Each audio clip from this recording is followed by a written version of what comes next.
ನಮಸ್ತೆ ಎಲ್ರಿಗೂ, ನಾನು ಶಾಲಿನಿ. ಯಾರೆಲ್ಲ ಹೊಸದಾಗಿ ನನ್ನ ಯೂಟ್ಯೂಬ್ ಚಾನಲ್ನ ನೋಡ್ತಾ ಇದ್ದೀರಾ, ಪ್ಲೀಸ್ ಸಬ್ಸ್ಕ್ರೈಬ್ ಮಾಡಿ, ಹಾಗೆ ಲೈಕ್ ಮಾಡಿ, ಶೇರ್ ಮಾಡಿ. ಇದು ಒಂದು ಡೈಲಿ ವ್ಲಾಗ್ ವಿಡಿಯೋ ಆಗಿದೆ. ಸೊ ಇಲ್ಲಿ ನಾನು ನಾರ್ಮಲಾಗಿ ಮನೆಯೆಲ್ಲ ಕ್ಲೀನ್ ಮಾಡಿಕೊಂಡು ರಂಗೋಲಿ ಹಾಕ್ಕೊಂಡಿದ್ದೀನಿ. ಹಾಗೆ ತಿಂಡಿಗೆ ನಾನು ಪಲಾವ್ ಮಾಡ್ಕೊಳ್ಳೋಣ ಅಂತ ರೆಡಿ ಮಾಡ್ಕೊಂಡಿದ್ದೆ.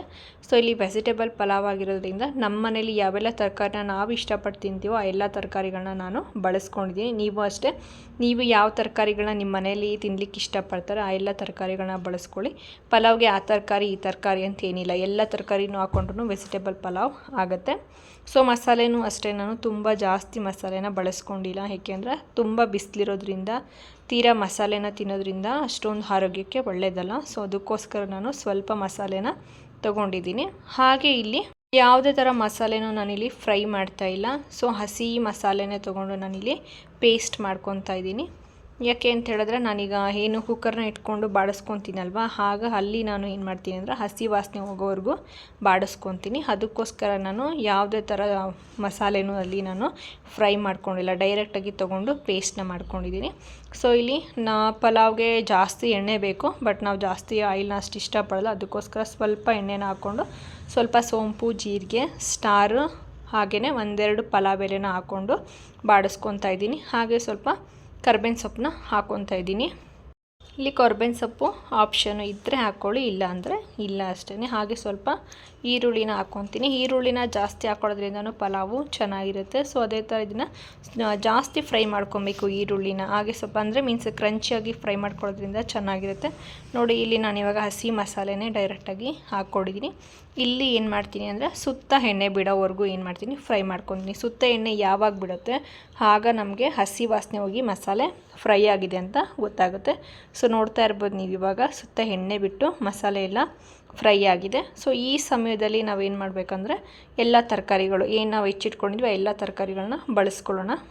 ಆಲ್ರೆಡಿ ನನ್ನ ಮಗನಿಗೆ ಕ್ಲಾಸ್ಗೆ ಹೋಗೋಕ್ಕೆ ಲೇಟಾಗಿತ್ತು. ಸೊ ಅದಕ್ಕೋಸ್ಕರ ಪಲಾವ್ ರೆಡಿ ಆಗೋಷ್ಟರೊಳಗೆ ಲೇಟ್ ಆಗುತ್ತೆ ಅಂತೇಳಿ ಅವನಿಗೆ ಗೋಧಿ ದೋಸೆ ಹಾಕೋಣ ಅಂತೇಳಿ ಅವನಿಗೂ ರೆಡಿ ಮಾಡಿ ಇಟ್ಕೊತಾಯಿನಿ. ಸೊ ಇವಾಗ ಇಲ್ಲಿ ನಾನು ಎಲ್ಲ ತರಕಾರಿಗಳನ್ನ ಹಾಕ್ಕೊಂಡು ಒಂದು 5 ನಿಮಿಷ ಫ್ರೈ ಆಗಲಿ ಅಂತ ಬಿಟ್ಟಿದ್ದೀನಿ.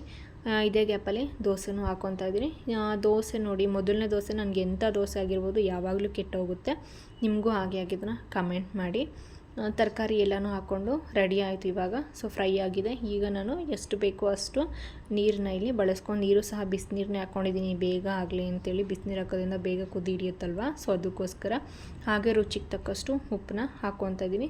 ಸೊ ಇನ್ ಟೈಮಿಗೆ ಎಲ್ಲರನ್ನೂ ಕಳಿಸ್ಬೇಕಂದ್ರೆ ಬೆಳಗ್ಗೆ ಎಷ್ಟು ಸೂಪರ್ ಆ್ಯಕ್ಟಿವ್ ಆಗಿರಬೇಕು ಎಲ್ಲ ಮದರ್ಸ್ ಅಂದರೆ, ಅದು ನಿಜವಾಗ್ಲೂ ಬೀಯಿಂಗ್ ಎ ಮದರ್ ಅವರಿಗೆ ಗೊತ್ತಿರುತ್ತೆ. ಸೊ ಇಲ್ಲಿ ನೋಡಿ, ದೋಸೆನೂ ರೆಡಿ ಆಗ್ತಾಯಿದೆ.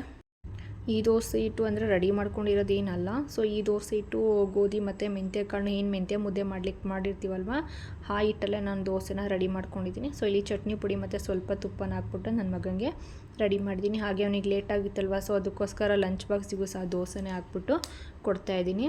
ಹಾಗೆ ಮಕ್ಕಳು ಸ್ವಲ್ಪ ರೈಸ್ ಐಟಮ್ಸ್ಗಿಂತ ಈ ಥರ ದೋಸೆ, ಚಪಾತಿ ಈ ಥರ ಐಟಮ್ಸ್ನ ತಿನ್ನೋಕ್ಕೆ ಇಷ್ಟಪಡ್ತಾರೆ. ಸೊ ನನ್ನ ಮಗನೂ ಅಷ್ಟೇ ದೋಸೆ ಅಂದರೆ ಸ್ವಲ್ಪ ಹೆವಿಯಾಗಿ ಇಷ್ಟಪಡ್ತಾನೆ. ಸೊ ನೋಡಿ ಅವನು ಯಾವ ಥರ ಲುಕ್ ಕೊಡ್ತಾಯಿದ್ದಾನೆ ತಿನ್ನೋಕ್ಕೆ. ನಾನು ಲಾಸ್ಟ್ ವೀಡಿಯೋದಲ್ಲೇ ಹೇಳಿದ್ದೀನಿ ಅವನು ಈ ಥರ ತಿನ್ನಲ್ಲ, ಫೋಟೋ ತೆಗಿತೀನಿ ಅಂತ ತಕ್ಷಣ ಆ ಥರ ಕೂತ್ಕೊತಾನೆ ಅಂತ. ಸೊ ಇದೇ ಗ್ಯಾಪಲ್ಲಿ ಪಲಾವು ಸಹ ರೆಡಿ ಆಗ್ತಾಯಿತ್ತು. ಅಕ್ಕಿನೂ ನಾನು ತೊಳೆದಿಟ್ಕೊಂಡಿದ್ದೀನಿ.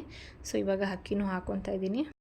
ಸೊ ಇವಾಗ ಕುದಿ ಹಿಡಿಬೇಕಾದ್ರೆ ಒಂದು ಸಲ ಮಿಕ್ಸ್ನ ಕೊಟ್ಟು ಸ್ವಲ್ಪ ತುಪ್ಪನ ಹಾಕ್ಕೊಂಡು ಒಂದು 2 ವಿಷಲ್ನ ತೆಗೆಸ್ಕೊಂಡ್ರೆ ನಮಗೆ ಪಲಾವು ರೆಡಿ ಆಗುತ್ತೆ.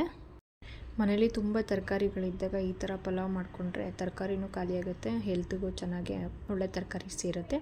ಸೊ ಇವಾಗ ಲಂಚ್ ಬಾಕ್ಸನ್ನು ನಾನು ನನ್ನ ಮಗನಿಗೆ ರೆಡಿ ಮಾಡಾಯಿತು. ಪಲಾವು ಅಷ್ಟರಲ್ಲಿ 2 ವಿಷಲ್ನ ಕೂಗಿದೆ. ಸೊ ನೋಡೋಣ ಪಲಾವು ಹೇಗಾಗಿದೆ ಅಂತ.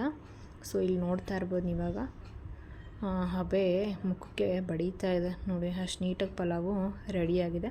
ಹಾಗೆ ಸ್ಪೈಸಿಯಾಗಿ ಘಮ ಘಮ ಅಂತಲೂ ಅಂತ ಇದೆ. ಸೊ ನೋಡಿ, ಇವಾಗ ಫೈನಲಿ ನಮ್ಮನೆ ಪಲಾವ್ ಈ ಥರ ಇತ್ತು. Thank you.